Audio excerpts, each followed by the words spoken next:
오늘은 이사야 11장 1절부터 9절 말씀으로 이새의 줄기라는 제목으로 말씀을 전합니다. 이새의 줄기, 주제 구절을 1절로 정해봤습니다. 이새의 줄기에서 한 싹이 나며, 이새는 다윗의 아버지죠. 예, 우리가 성경에서, 구약 성경에서 가장 중요한 인물을 뽑으라면 세 사람을 뽑을 수 있죠. 아브람, 모세, 다윗. 예, 아브람, 모세, 다윗. 예, 왜냐하면 다윗이 왜 중요해요? 다윗의 혈통으로 예수 그리스도가 이 땅에 오셔야 되기 때문에 다윗이 중요해요. 근데 이새는 누구냐면 다윗의 아버지예요. 예, 이새에게는 8명의 아들이 있었어요. 근데 마지막 8번째 막내가 누구냐? 다윗이에요. 근데 왜 하필 하나님께서 막둥이를 사용했을까요? 예, 조금 이따 찾아보겠지만 막둥이는 제사 드리는데 참석도 못해. 저까지 소떼기로 하고 양떼기로 하고 보냈단 말이죠. 왜 근데 하나님께서는 하필이면 다윗을 사용했을까요? 예, 연약하고 부족한 사람을 사용해서 하나님의 일을 한다는 거예요. 뭐 다윗이 뭐 똑똑하고 잘나서 쓴 것이 아니라 가장 연약하고 나약하고 부족한 존재를 내가, 그래서 오늘 그 표현을 싹이라 그래. 싹. 예, 싹이라고 하는 것은 예수 그리스도를 상징하지만, 예, 보잘것없지만 그 안에 생명력이 있는, 예, 우리가 마치 바위 위에 하나 그냥 외롭게 붙어있는 그 풍란이라는 게 있어요. 풍란. 그런데 거기서 꽃이 피면 냄새가 얼마나 향기가 나는지 몰라요. 왜요? 생명력이 있기 때문에. 그 보잘것없는 싹으로 태어나실 분이 누구다? 예수 그리스도라는 거예요. 그래서 예수님은 우리가 흠모할 만한 아무것도 갖고 있질 않아요. 왜 그렇게 오셨다고요? 창세전에 택한 사람만 그 보잘것없는 예수님을 보고 주와 그리스도로 고백하게 하기 위하여. 창세전에 택하지 않는 사람은 그 예수님, 그 십자가에 살찌끼고 피 흘린 예수님, 보잘것없는 예수님을 믿지 못하게 하려고 그런 모습으로 오셨다는 거예요. 그러니까 예수님이 이 땅에, 우리가 예수님을 이 땅에 어떤 예수를 받아들이냐는 거예요. 황금 보석으로 꾸며진 그 십자가에 매달린 예수를 바라볼 것이냐, 아니면 정말 나무 십자가에 매달리신 예수님을 바라볼 것이냐, 지금 이 문제를 갖고 이야기를 하고 있는 거예요. 자, 볼까요? 다시 봅니다. 이새의 줄기에서 한 싹이 나며 그 뿌리에서 한 가지가 나서 결실할 것이요. 그러니까 하나님께서는 벌써 다윗의 후손으로 예수님이 이 땅에 오실 것을 약속하고 있어요. 근데 그 위에 여호와의 영, 그러니까 이새의 줄기로 다윗의 후손으로 예수님이 오시는데 그 예수님이 어떤 모습으로 오냐? 그 위에 여호와의 영, 성령으로 잉태할 것을 이야기하고 있고요. 여호와의 영, 또 공생애를 시작하면서 성령이 임함으로 말미암아, 성령의 어떤 그 성령 세례를 받음으로 말미암아 하나님의 공생애가 시작된 것처럼, 예, 그 위에 성령의 여호와의 영이 머무르며 또 지혜와 총명의 영이요 모략과 재능의 영이요 지식과 여호와를 경외하는 영이 강림하시리니, 이렇게 돼 있어요. 이새의 아들, 예, 다윗의 후손으로 예수님이 오시는데 예수님은 이런 모습으로 오신다는 거예요. 그러면 다윗이 어떻게 기름을 부어서, 예, 하나님의 왕으로 세움을 받았는가를 한번 살펴볼 거예요. 그래야지 이새의 줄기에서 한 싹이 나며, 예, 결국은 다윗의 후손으로 예수님이 오실 것을 상징하고 있거든요. 옆에다가 사무엘상 16장 1절부터 13절 이렇게 한번 적어볼까요? 사무엘상 16장 1절부터 13절. 제가 이제 천천히 이제 알아듣고 하나씩 하나씩 가르친다는 의미에서 이렇게 찾아보는 거예요. 사무엘상 16장 1절부터 13절. 다윗이 어떻게 왕이가 되냐? 사무엘상 16장. 사무엘상에서는 이제 왕이 되지도 못해서 기름 부음을 받았다는 것은 장차 왕이 될 것을 설명하고 있는데요. 자, 사무엘상 16장 1절, 제가 이제 배경을 잠깐만 좀 설명할게요. 자, 사무엘상 16장 1절.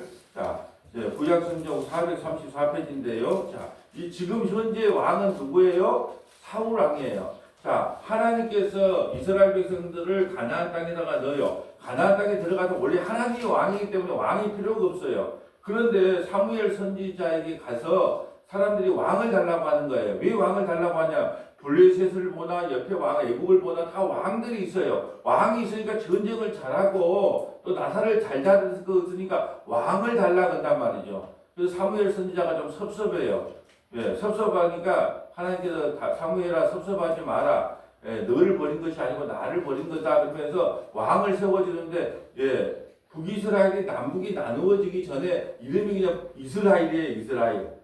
근데 이제 쭉 가서 이제 그 솔로몬 왕 때 나라가 나눠지는데 지금은 이스라엘이라고 칭하는 거예요. 우리가 북한과 남한이 하나의 때가 있었잖아요. 그것처럼 그걸 통일 왕국이라 그래요. 통일 왕국. 통일 왕국. 나눠지기 전에 그 뒤에는 분열 왕국. 통일 왕국 때 첫대 왕이 누구? 사울왕. 몇 년간 다스린다? 40년. 다 40년씩 다스려. 우리 머리를 알고 하나님께서 다 40년만 다스려. 그런데 사울왕이 아멜렉을 진멸하라고 했는 하나님께서 진멸하라고 했는데 좋은 것은 제사 드린다고 나눴단 말이에요. 하나님 말씀을 안 들어요. 그러니까 하나님께서 뭐냐 순종이 제사보다 낫다 하면서 너는 안 되겠다 해서 사울왕을 폐위시켜요. 그리고 이제 둘째 왕을 세우는데 오늘 본문에 다윗에게 가서 기름을 부으라 그래요. 기름을 부으라는 것도 왕을 삼는다는 거거든요. 근데 이때 당시 왕이 누구예요? 사울왕이거든요. 근데 만약에 사울왕을 폐위시키고 다윗에게 기름 부는다 하면 사무엘이 생명이 위험하잖아요. 기도 많이 하는 사무엘도 겁 많아요.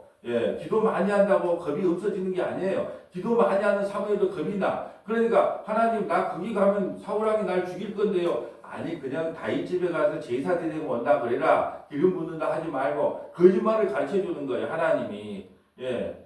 그러니까 알았습니다. 하나님 역시 지혜롭네요. 그래서 기름 부으러 가는 게 아니고 제사 드리러 가는다. 그리고 그렇게 말하고 가서 그 집에 가서 보니까 집에 딱 문 열고 가자니까 큰 아들이 딱 있는 거야. 와매 얼굴이 이렇게 장동건이 빰쳐 바로 이 사람한테 기름을 부어야 되는가 보다. 기도 많이 하는 사람도요 누구한테 기름 부은 줄 모르고 외모로 취하는 거예요. 외모로 취해서 첫째 아들한테 바로 기름 부으려고 하려니까 하나님이 놀래가지고 그거 아니다. 큰 아들 아니다. 그럼 둘째가? 둘째도 멋있어. 둘째는 그것도 아니다. 일곱째까지 딱 불러도 하나님이 그거 아니다. 그래서 이제 사무엘이 물어보죠. 그 아들 하나 있어. 저기 옛날부터 말썽만 부려가지고 저 소띠 끼려고 양치기 하려고 어린애 하나 막둥이 하나 있는데 그게 무슨 사람 노릇도 안 될 것 같은데요. 사람 노릇 데리고 안 되는 하나님 판단을 내리고 빨리 데리고 오라 그래요. 딱 데리고 오니까 하나님께서는 뭐냐 내가 택한 종이 바로 이 다윗이다. 거기에 기름을 부으라. 그래서 이제 사무엘상에서는 기름을 붓기 시작해요. 그리고 나서 이제 뭐 골리앗과 싸우고 여러 가지 일들이 있어요. 그리고 사무엘 4에 가서 이제 왕으로 등극합니다. 자, 그 내용이에요. 16장 1절 쭉 한번 읽어주세요.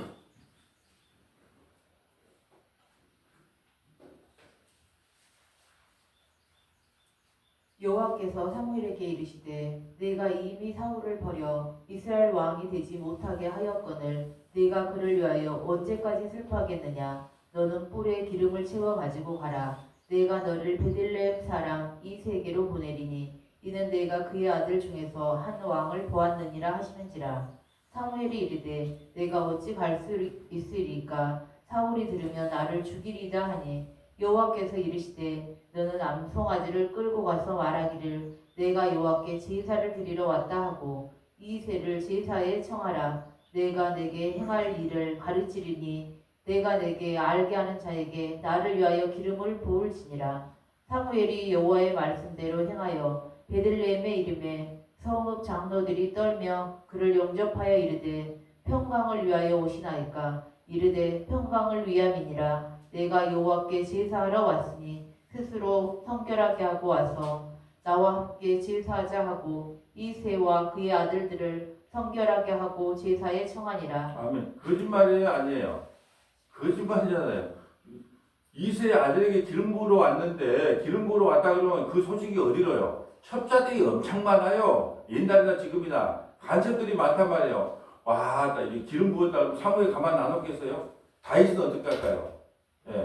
그 시기 질투 많은 사울왕이 가만히 있겠어요? 그러니까 거짓말을 하는 거예요. 그러면서 다 제사들에게 다 불러 모아라. 게 이새 집안이 당연히 이제 모으겠죠. 근데 이제 따로 방으로 이세 가족만 딱 데리고 들어가는 거에서 이제 이 일을 이루는 거예요. 그러니까 여러분 보세요. 기도 많이 했다고 죽음을 두려워하지 않는다? 그거 없어요. 말씀을 모르고 기도가 많이 하면요. 사람이 이상하게 됩니다. 여러분 기도 많이 말씀을 전혀 모르면서 아침부터 저녁까지 금식 기도한다고 맨날 며칠 뭐 참기도 하고 다니다는 조심해야 돼요. 근데 여러분 존경하더라고 그걸. 여러분 말씀을 모르고 기도만 하면 어떻게 된 줄 아세요? 어떤 신이 어떤 자신이 달라붙을 줄 몰라요. 그러니까 말씀 속에 말씀을 안고 말씀 안에서 계속 기도해야지.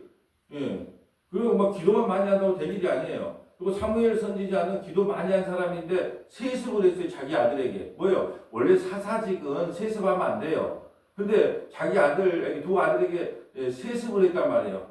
그러니까 기도 많이 한 사람도 결국은 나는 이제 교회를 큰 교회를 갖다가 막 세습해 준 것을 사무엘도 그랬는데 뭐 앵간한 사람들이야 그걸 이겨내겠냐 그런 마음이 들어요. 원래 자기 아들에게 주면 안 돼. 근데 아들이 목회를 잘했으면 좋아. 근데 뇌물을 받아먹었단 말이죠. 그러니까 이스라엘 백성들이 꼬라지가 난 거예요. 당신 아들을 이래갖고 사람 노릇 안 되니까 우리도 왕을 차라리 세워달라 이렇게 나온 거예요. 여러분 뭐 기도 많이 하는 자식은 망하지 않는다. 누가 그런 이야기를 합니까? 기도 많이 하나님이 보호한 자식은 망하지 않지. 기도 많이 하는 자식은 망하지 않는다. 그런 말은 의혹이 없어요. 사무엘처럼 기도 많이 한 사람이 어디 있습니까? 근데 사무엘도 죽음 앞에서 떱니다. 사무엘도 자기 자식에게 사사를 물려줘요. 그것뿐이세요. 가장 큰 충격은 뭐냐면 기도 많이 한다는 사무엘도 누구에게 기름을 부을 줄 몰라. 외모를 보고 와 저 정도면 뭐 우리나라의 왕 되겠네 이랬단 말이에요. 기도 많이 한다고 다 아는 게 아니에요. 여러분 기도 많이 하는 은사자들 만나면요. 여러분 혼란은 베껴갑니다. 혼란은 베껴가요. 뭔 줄 아세요? 다 아는 것처럼 이야기합니다. 내가 겨울에 하는 일 다 아는 것처럼. 하나님은 인격적인 하나님이기 때문에 아무리 은사를 줘도 다 오픈시키지 않아요. 걱정도 하지 마세요. 다 아는 것처럼 말한 것은 여러분을 장악하기 위해서 아는 것처럼 말하는 거예요. 은사자들이 여러분을 다 아는 것처럼 말한 하나님께 그걸 다 오픈하겠어요? 내가 기도해 보니까 이 성도님은 뭐 옛날에 어쩌고 저쩌고 다 알게 할 것 같아요. 천만의 말씀이에요. 그렇게 왜 하는가요? 하나님이 인격적인 하나님이기 때문에 절대로 다 안 가르쳐줘요. 그 부분에 잠깐 좀 이렇게 조언하기나 감화 감동하기 위해서 잠깐 보여주는 건 있어요. 잠깐 그 상황만 이야기를 해줘요. 그러니까 그런 게 쫄지만 하는 거예요. 뭐 다 아는 것처럼 엉겨질 것 같고. 여러분, 사람이요, 요즘은요, 알라면요, 대충 다 합니다. 왜요? 한집 걸, 여수 같은 데는 한집 걸지 한집은 다 아는 사람이잖아요. 근데 그 사람은 어떤 사람이냐? 그 평판 들어갖고 기도 받으러 와요. 기도해. 그 사람 뭐 있죠? 아니, 시골에 뭐 섬이 보이는데. 뭐 이렇게 갖고 몇 마디 해봐요. 전부 다 알아마시는 거예요. 그러면 그게 종이 되는 겁니다.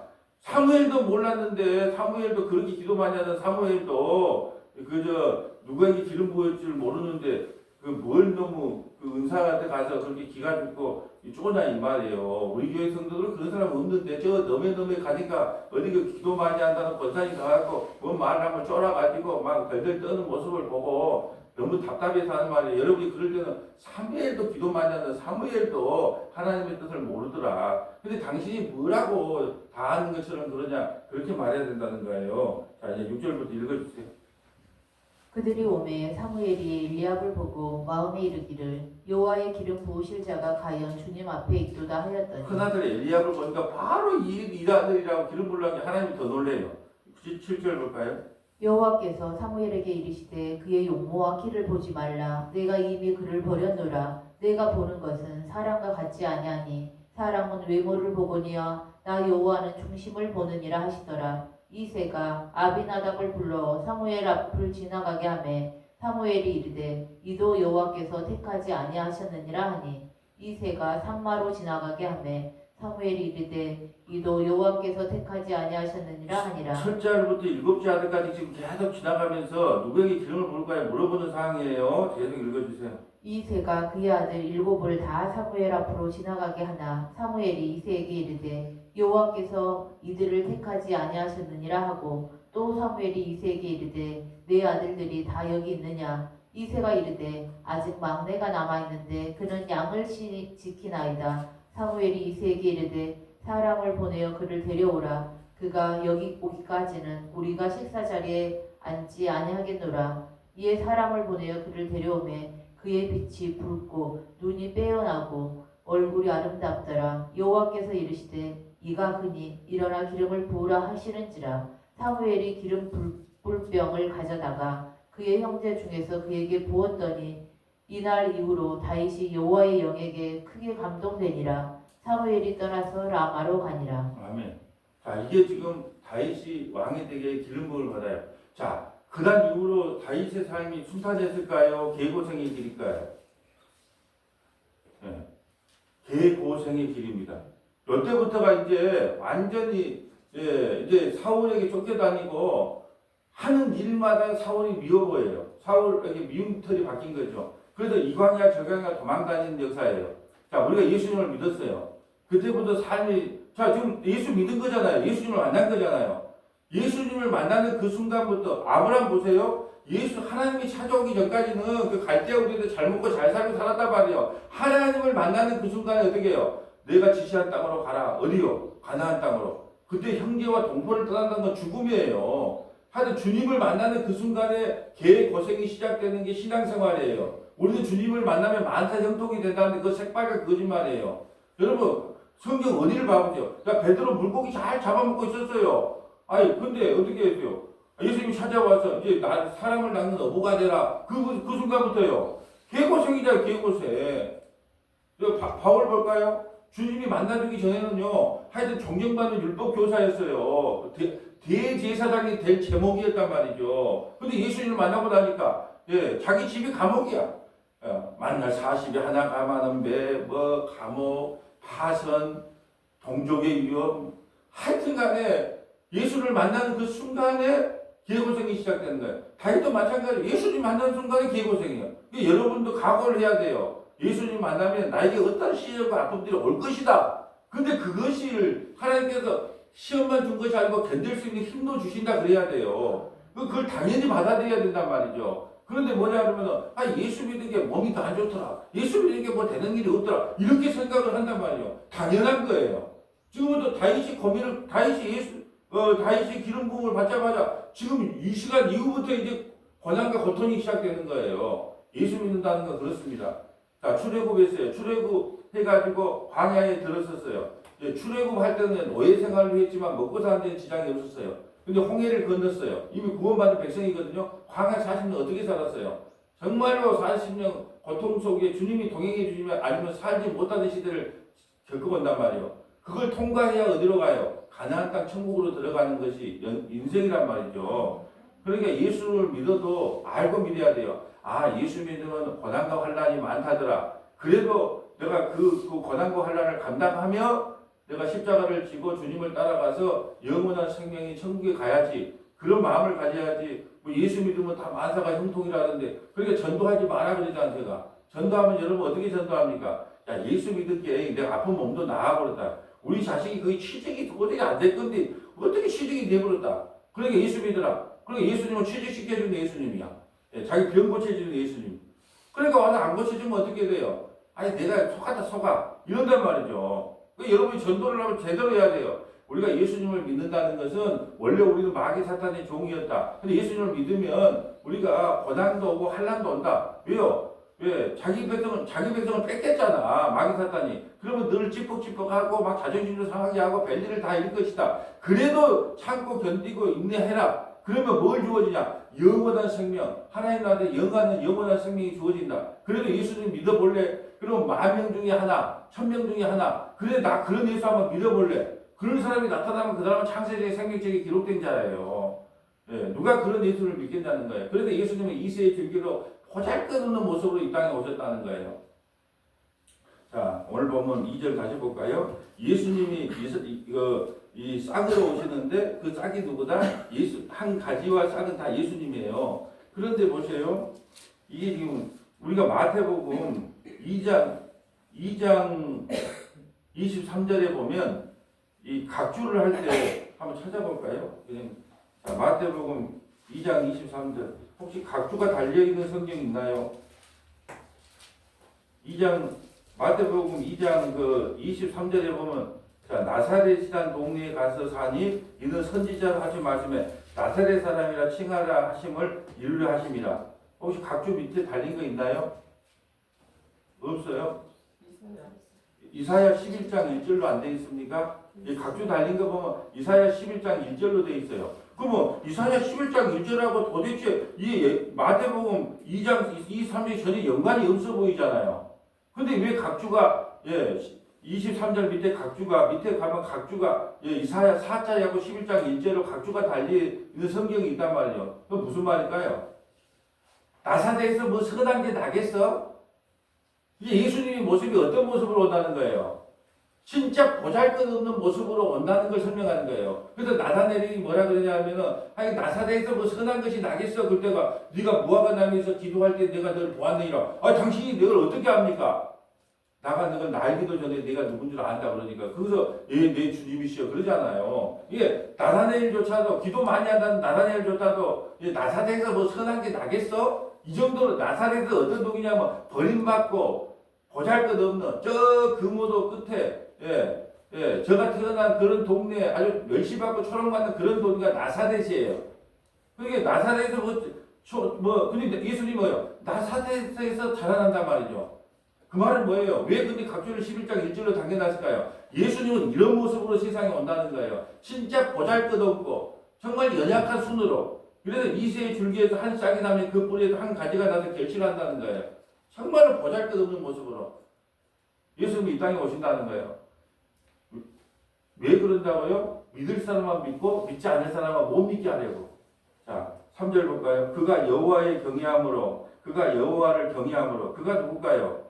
1차적으로는 다윗을 이야기하겠지만 다윗의 우선으로 오신 예수님이에요. 그러니까 다윗과 예수님을 같이 생각하면 돼요. 지금 현재 이야기했던 다윗이라고 이야기하겠지만 장차 오실 예수 그리스도가 다윗의 우선으로 오기 때문에 1차적인 것은 다윗이지만 진짜 본뜻은 예수 그리스도시다라는 걸 알아야 돼요. 그가 여호와를 경외함으로 즐거움을 삼을 것이며 그의 눈에 보이는 대로 심판하지 아니하며 그 귀에 들리는 대로 판단하지 아니하며 공의로 가난한 자를 심판하며 또 정직으로 세상의 겸손한 자를 판단할 것이며 그의 입에 막대기로 세상을 치며 그의 입술의 기운으로 악인을 죽일 것이며 예수님은 이 땅에 오셔서요 공의로 심판을 해요. 그럼 공의가 뭘까요? 십자가로. 오직 예수님은 십자가로만 구원받을 자와 구원받지 못할 자를 나눠놨어요. 그게 공의입니다.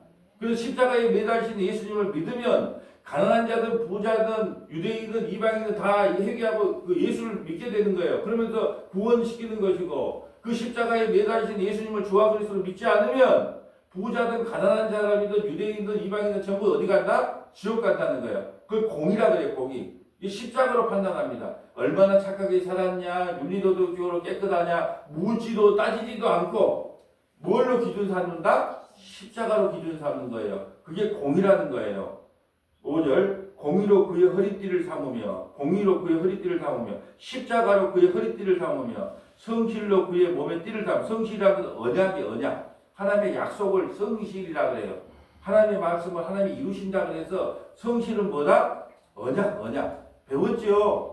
배웠는데 이제 잊어버릴만 하죠. 공의로 그의 허리띠를 삼으시며 이 말은 십자가로 그의 허리띠를 삼으시며 십자가에 매달리신 예수 그리스도를 믿으면 구원, 믿지 않으면 심판, 성실로 그의 몸에 허리띠를 삼다는 것은 언약으로 그의 몸에 띠를 삼다는 언약으로 하나님의 약속을 믿으면 구약과 신약 그 약속을 믿으면 구원, 믿지 않으면 심판 이렇게 이야기한다는 거예요. 그분이 오셔서 그 기준점을 확실히 정해준다는 거예요. 구약과 신약을 통해서 그분을 믿으면 구원, 믿지 않으면 심판. 그때에 이리가 어린 양과 함께 살며 동그라미가 쳐졌죠. 황영과 그 단락이 바뀌는 내용이에요. 그때 이리가 어린 양과 함께 살며 여러분 이것은 뭐냐면 장차 예수님이 이 땅에 오시면 이런 나라를 만든다는 그림 언어예요. 마치 또 예수님이 이 땅에 오시면 천국이 이루어진 거거든요. 천국에서의 삶이 어떤 삶이냐? 주님이 오면 이 땅을 어떤 땅으로 만들 것이냐? 예수 믿으면 우리가 어디 갑니까? 천국에 가죠. 천국에서 우리가 누려야 될 삶이 바로 이런 삶이라는 걸 먼저 보여주는 거예요. 그것이 어떤 것이냐? 그때 이리가 어린 양과 함께 살며 표범이 어린 염소와 함께 누우며 송아지와 어린 사자와 살찐 짐승이 함께 있어 어린 아이에게 끌리며. 여러분 우리가 아담이 선악과를 따먹고 나서요 질서가 파괴된 거예요. 하나님 다음에 아담 다음에 이 세상이에요. 이 세상. 그러니까 아담이 다 이름을 지어줬잖아요. 그러니까 아담이 이름을 사자, 코끼리, 기린, 호랑이 다 누가 지었어요? 아담이 이름을 지어줬대. 이름을 지어줬다는 건 그 사람은 내 거라는 거예요. 내 소유라는 거예요. 아버지가 아들의 이름을 지어주잖아요. 왜 아들의 이름을 지어줘요? 내가 내 이름 지은 거 없잖아요. 누가 지어줬어요? 아버지가 내 이름을 지어준 거예요. 왜? 이건 내 거라는 뜻이에요. 그러니까 아담이 전부 호랑이, 코끼리, 여러분 가만히 생각해보세요. 이름 진짜 잘 지었죠. 선악과를 따먹기 전에 아담은요 아주 하나님과 방불한 지혜를 갖고 있었어요. 그렇기 때문에 저를 코로가 이런 사람이 오면 언니 코끼리, 그럼 코끼리, 기린이 오면 기린, 그 이름이 정해진 거예요. 그런데 이제 선악과를 따먹는 순간에 질서가 파괴된 거예요. 어떤 질서가 파괴됐냐? 1번 하나님, 2번 힘 있는 짐승, 3번 사람. 그래서 사자가 우리를 공격하게 된 거예요. 왜요? 질서가 파괴됐단 말이에요. 그리고 원래 사자가 우리 앞에 오면 시끄러, 그러면 고개를 숙여야 돼요. 원래 질서가 그래. 근데 이게 파괴되어 버렸단 말이죠. 근데 하나님 나라는 질서가 온전히 회복된 나라예요. 제가 여러분에게 언젠가 한번 그런 말씀해요. 큰 바위가 있어. 지금 여러분 바위가 있어. 그러면 지금은 내가 가다가 바위에다 머리를 치면 어떻게 된다고요? 머리가 깨져 피가 흐릅니다. 천국 가면 바위가 있어요. 내가 머리를 치면 바위가 어떻게 된다고요? 쑥 들어갑니다. 자, 왜 그러냐? 그건 상함도 없고 해함도 없는 나라예요. 우리를 해할 수가 없다니까요. 사자가 와요. 사자가 오면요. 그냥 눈이 마주치기 전에 고개를 숙여요. 아까 어린 양이요. 사자가 여기 그러잖아요. 자, 송아지와 어린 사자와 살찐 쥐들이 함께 있어. 어린 아이에게 끌리며 어린 아이가 사자에게 이리 와 그러면 오고 가 그러면 간단 말이에요. 왜? 이게 질서예요. 질서. 이런 나라가 온전히 회복된다는 거예요. 누가 오면? 메시아가 오면, 주님이 오면. 근데 이걸 그림의 나라 그랬어요. 근데 이걸 실제로 이런 나라를 만들고 말겠다고 하는 그 교파가 있어요. 그게 뭐예요? 뭐 그림 갖다 주면서 파수꾼 하면서 막 이쁜 그림 해준 거 있잖아. 여호와의 땡땡. 예.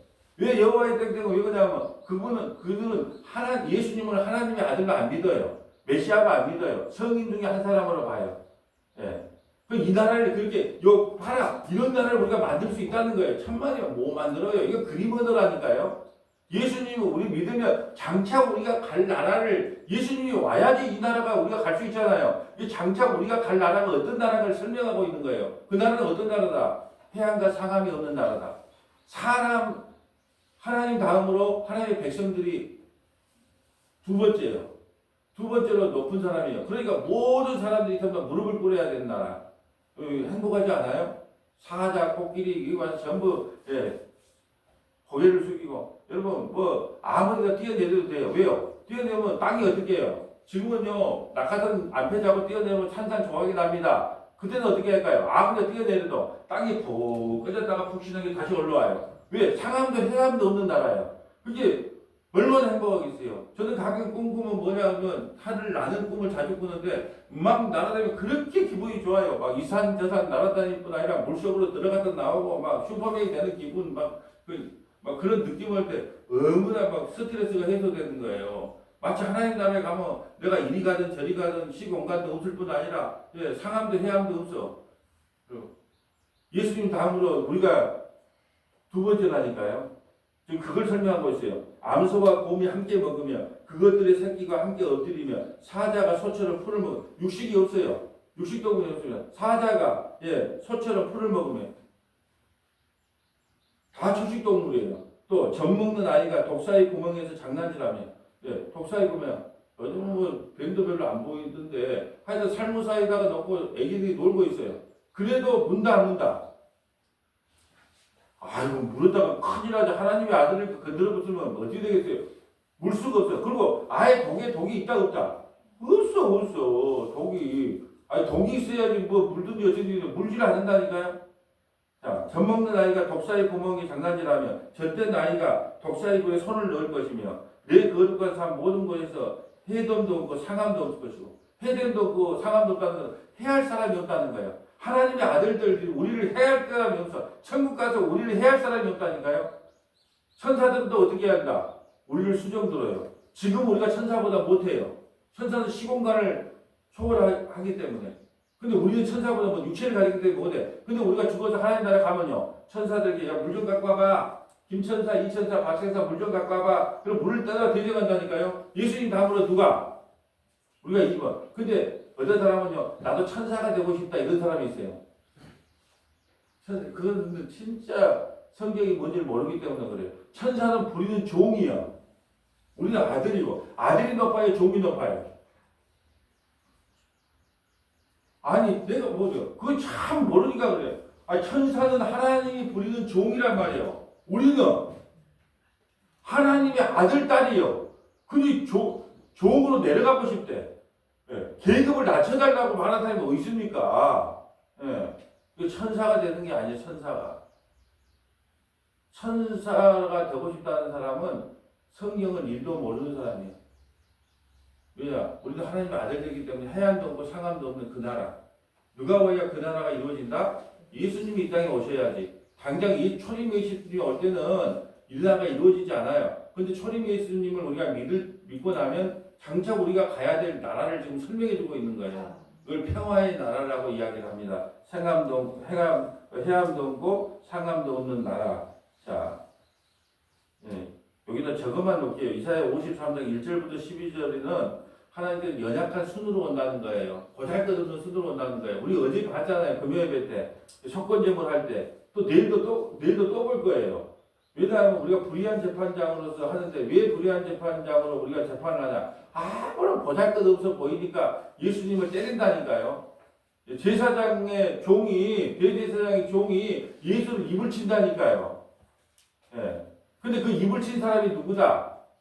미안한 말이 내가 재판장이에요. 내가 재판장. 우리가 기도에게 우리 기도를 우리 반대로 들어주면 어떻게 해요?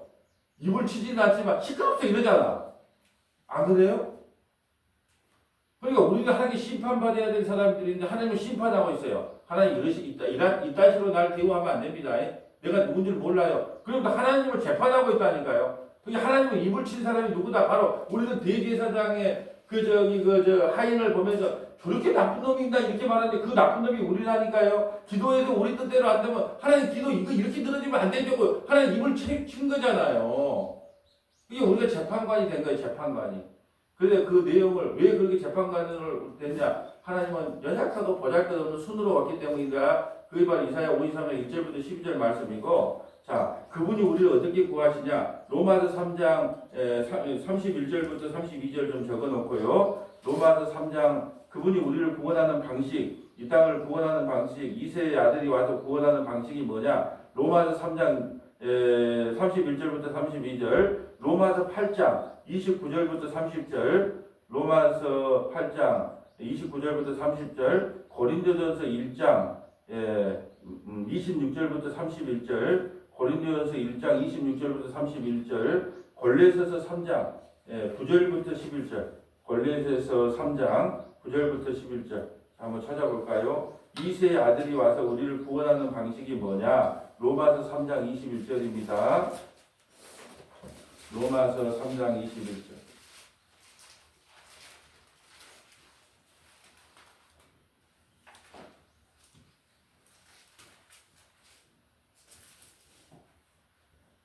자, 20절부터 좀 읽어주세요. 그러므로 율법의 행위로 그의 앞에 의롭다 하심을 얻을 육체가 없나니 율법으로는 죄를 깨달음이니라. 이제는 율법 외에 하나님의 한 의가 났으니 율법과 선지자들에게 증거를 받은 것이라. 자, 율법과 선지자, 이사야가 선지자잖아요. 증거를 받았어요. 어떤 증거? 예수님이 이 땅에 오셔서 우리를 구원한다는 증거를 받았다는 거예요. 그 이세 아들로 오실 예수 그리스도를 통하여 우리가 구원을 받을 것이다 라는 증거를 받았어요. 그 증거가 뭐냐? 2절. 곧 예수 그리스도를 믿음으로 말미암아 모든 믿는 자에게 미치는 하나님의 은이 차별이 없느니라. 모든 사람이 죄를 범하였음에 하나님의 영광에 이르지 못하더니 그리스도 예수 안에 있는 속량으로 말미암아 하나님의 은혜로 값없이 의롭다 하심을 얻은 자 되었느니라. 이 예수를 하나님이 그의 피로써 믿음으로 말미암는 화목제물로 세우셨으니 이는 하나님께서 길이 참으시는 중에 전에 지은 죄를 강가하심으로 자기의 의로우심을 나타내려 하심이니 곧 이때에 자기의 의로우심을 나타내사 자기도 의로우시며 또한 예수 믿는 자를 의롭다 하려 하심이라. 아멘. 선지자들이 뭐라고 말했냐? 이사야 선지자가 뭐냐? 그 예수님이 와서 평화의 나라를 이룰 건데 평화의 나라를 이루기 위해서는 예수님과 하나님과 우리가 화평을 이루어야 되는데 화평을 이루는 방법이 뭐냐? 예수님이 화목제물이 되어야 된다는 게. 그분이 이 땅에서 화목제물이 십자가에서 화목제물이 되므로 하나님과 우리 사이에 이제 죄의 간극이 없어진 거예요. 그래야 하나님 나라로 갈 수 있거든요. 영원한 평화의 나라에 갈 수 있거든요. 근데 그 다리 중보자 역할을 해줄 분이 누구냐? 예수 그리스도라는 거예요. 근데 그분이 어떤 모습으로 왔다? 정말 보잘것없는 연약한 순으로 이 땅에 왔다는 거예요. 우리도 중보자 그러면요, 막 힘 있는 사람을 생각하잖아요. 능력 있는 사람을 생각하잖아요. 근데 그런 모습으로 오지 않았다는 거예요. 또 볼까요? 자, 로마서 8장 29절 봅니다. 로마서 8장 29절. 우리를 어떻게 구원하시냐? 로마서 8장 29절. 하나님이 미리 아신 자들을 또한 그 아들의 형상을 본받게 하기 위하여 미리 정하셨으니 이는 그로 많은 형제 중에서 맏아들이 되게 하려 하심이니라. 또 미리 정하신 그들을 또한 부르시고 부르신 그들을 또한 의롭다 하시고 의롭다 하신 그들을 또한 영화롭게 하셨느니라. 아멘. 자, 29절에 보면 형제 중에 맏아들이 되게 하려 하십니다. 여러분, 맏아들만 천국 갑니다. 천국은. 그러면 예수님은 맏아들이죠. 그럼 우리는 맏아들 아니잖아요. 막둥이인데 어떻게 해요? 천국 못 가요? 아니요. 예수 믿으면 우리는 다 무슨 아들이 돼요? 맏아들이 되는 거예요. 우리가 예수 믿으면요. 예수님은 첫째 아들이거든요. 맏아들이에요. 맏아들만 천국 가는데 우리 천국 못 가죠. 그러면. 근데 우리가 예수 믿는 순간에 우리는 예수 안에 들어가는 거예요. 그리스도와 연합이 되기 때문에 우리가 맏아들이 되는 거예요. 그 맏아들이 되면 어떻게 되냐? 미리 정하신 그들을 언제 정했다고요? 여러분을 언제 정했어요? 예수 믿기를 언제 정했습니까? 창세전에 미리 정하신 그들을 또한 부르시고 반드시 정한 사람은 부르세요. 아브라함을 부르고 베드로를 부르고 바울을 부르고 저와 여러분을 부르세요. 그래서 구원은 부르심이에요. 부르시 않으면 구원 못 받는다니까요. 내가 어쩌다 보니까 왔지요가 아니에요. 하나님의 부르심이에요. 근데 사람을 통해서 불러서 여기까지 앉은 것 뿐이지 하나님께서 미리 아신 창세전에 여러분을 택해 놓고 이 자리로 부르신 거예요. 부르신 그들을 또 의롭다 하시고 여러분을 예수님이 불러놓고 너희들이 스스로 의로가 되라는 게 아니고 그냥 너를 의롭다고 칭해주는 거예요. 예수 믿으면 의롭다고 칭해주는 거예요. 이걸 칭이라 그래요. 칭이. 그리고 의롭다 하신 그들 또한 영화롭게 하셨느니라. 예. 영화롭게 했다는 것은 영원히 우리가 죽기 전까지는 죄 가운데 머물러 있을 수밖에 없어요. 육체를 갖고 있으니까. 근데 죽는 순간에 우리가 그냥 영원한 몸으로 변해요. 영화의 단계에 갑니다. 육체를 갖고 있는 동안은 죄를 안 짓고 살 수가 없어요. 죄에 대해서 민감해질 뿐이죠. 근데 죄는 여전히 우리를 따라다닐 수밖에 없어요. 근데 죽는 순간에 우리는 영화로운 단계로 지나가요. 그러면서 31절 한번 볼까요? 그런즉 이 일에 대하여 우리가 무슨 말하리요? 만일 하나님이 우리를 위하시면 누가 우리를 대적하리요? 자기 아들을 아끼지 아니하시고 우리 모든 사람을 위하여 내주시니가 어찌 그 아들과 함께 모든 것을 우리에게 주시지 아니하겠느냐?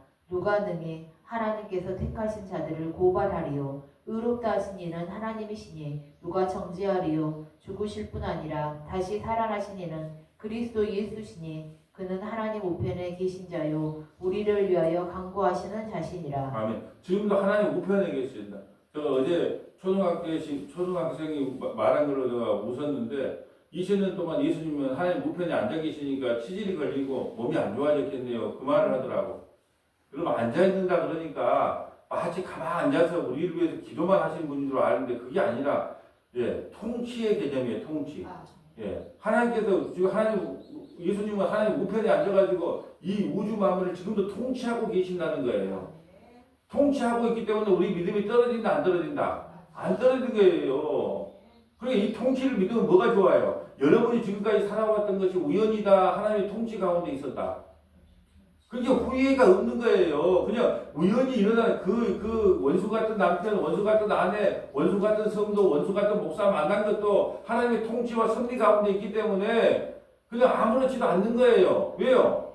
우연히가 아니고 하나님이 예수님이 하나님 우편에서 앉아 계시면 우리를 통치하고 있는 과정이 바로 그런 과정이에요. 그냥 우리가 원망이나 불평을 할 필요가 없어요. 그냥 하나님의 통치 가운데 우리를 여기까지 인도하셨구나 라고 깨달으면 돼요. 그러면서 35절 볼까요?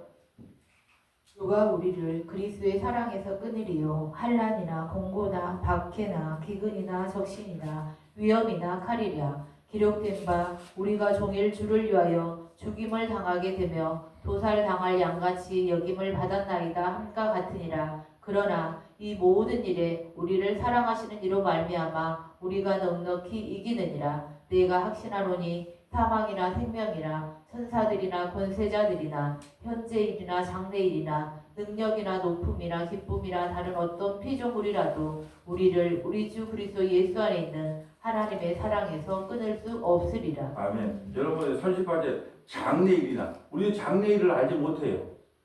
우리 장래에 무슨 일이 날지 몰라요. 오늘 죽을지 내일 죽을지 모레 죽을지 10년 죽을지 몰라요. 장래일에 무슨 일이 날지 몰라요. 그래서 장래에 우리에게 무슨 일이 일어난다 할지라도 그리스도의 사랑에 끊을 수 있다 없다? 없다는 거예요. 없다는 거예요. 걱정하지 말라는 거예요. 걱정하지. 장래에 여러분에게 무슨 일이 일어나든지 간에 그리스도의 사랑에 끊을 수 없다는 것은 지옥 보낼 수 없다는 거예요. 무조건 여러분을 천국까지 이끌고 가니까 염려하지 말라는 거예요. 근데 마귀는요, 너 그래갖고 천국 갈 수 있겠어? 하고 찌뻑찌뻑 거린단 말이죠. 근데 말씀을 알면 쓸데없는 소리 하지 마라. 우리 그리스도의 사랑인데 끊을 수 없다. 장래에 무슨 일이 일어나든지 간에 나는 하나님의 사랑인데 결국 끊어낼 수 없는 하나님의 백성이다. 쓸데없는 소리 하지 마라. 그래야 되는데 말씀을 모르면 내가 이렇게 신앙생활하고 지옥 가면 큰일 나겠다. 그러면서 늘 두려움과 공포 속에 살아요. 누가 심어준 마음이에요? 마귀 사탄이 심어준 마음이란 말이죠. 자, 고린도전서 1장 26절 가볼까요? 우리 어제 봤던 건데 주님께서는 이런 1장 26절 보세요.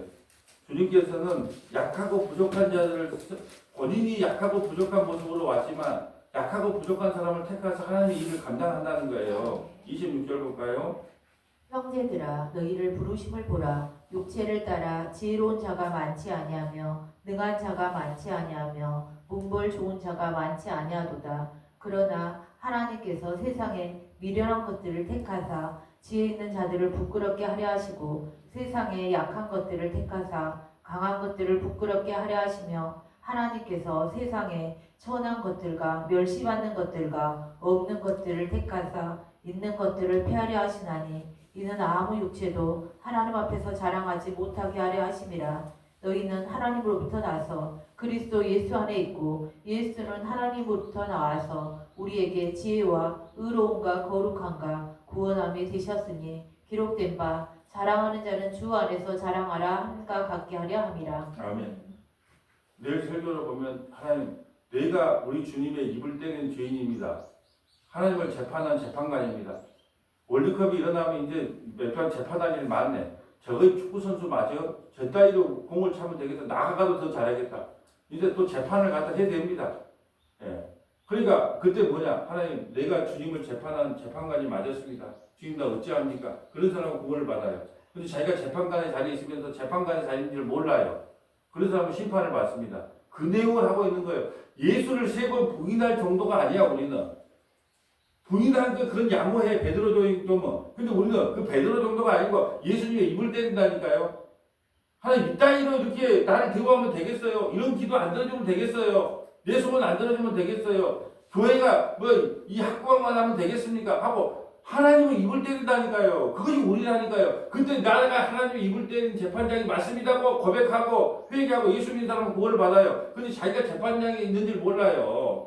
내일 모레 그 많이 죽을 사람 많네. 나가 선거를 해도 그 따위로 선거 아니고 나 같은 하면 당선되겠다 그러고 내가 재판장에 서가지고 마치 자기가 막 우주 만물을 다스리고 통치하는 것처럼 입방아를 찍어요. 그것이 우리 인간의 모습이라니까요. 자, 하나만 찾아봅시다. 예. 골로새서 3장 9절 볼까요? 골로새서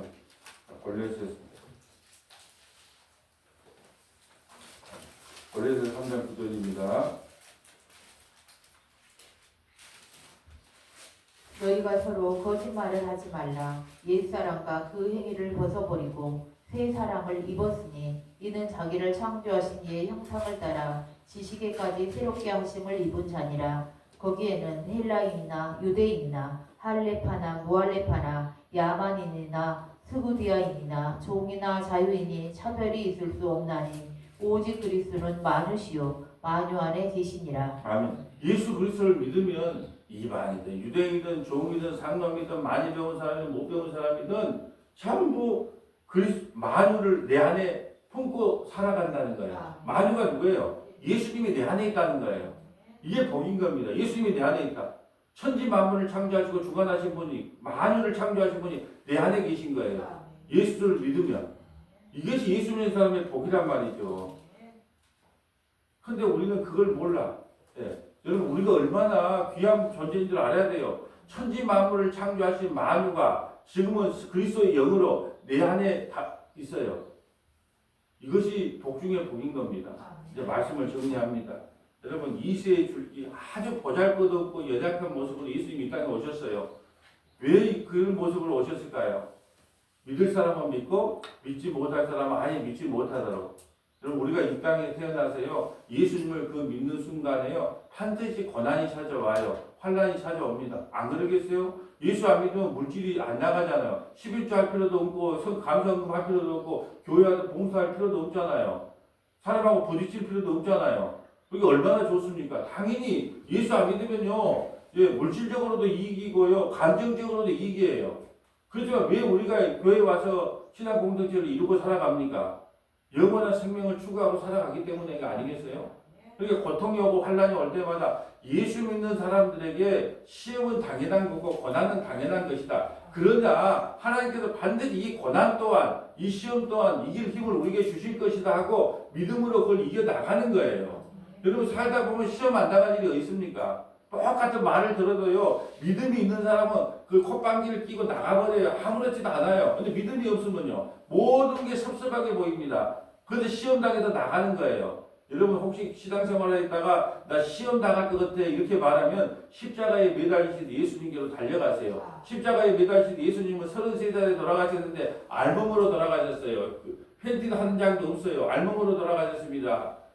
부끄러우니까 지금 그림을 그냥 팬티라도 하나 입혀놓은 거지, 사실은 그 팬티도 전부 다 나눠 가졌단 말이에요. 알몸으로 33살의 총각이 그 여자들만 수두룩한 그 밑에서 피 흘리고 살찌끼고 있었단 말이에요. 누구를 위해서? 우리를 위해서 부끄러움을 개의치 않았어요. 근데 우리도 우리의 약간의 자존심만 상해서 나 시험 당했어. 나 이게 꼴보기 싫어서 못 있겠어. 그게 우리의 모습 아닙니까? 그러니까 여러분, 신앙생활하다 보면 반드시 시험과 환란이 와요. 그때 어디로 달려가라? 문목사한테 달려와도 해결책이 없어요. 십자가에 매달리신 그 예수를 바라보세요.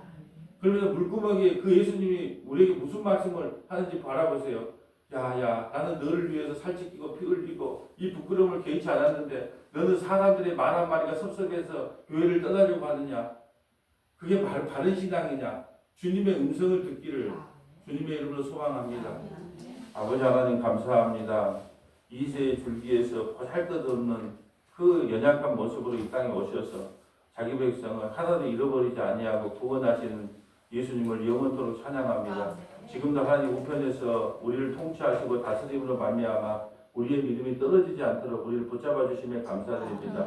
하나님의 나라에 갈 때까지 은혜의 강물을 쏟아 주셔서 흔들리지 않도록 허락하여 주옵소서. 우리 구주 예수님 이름으로 기도합니다. 아멘.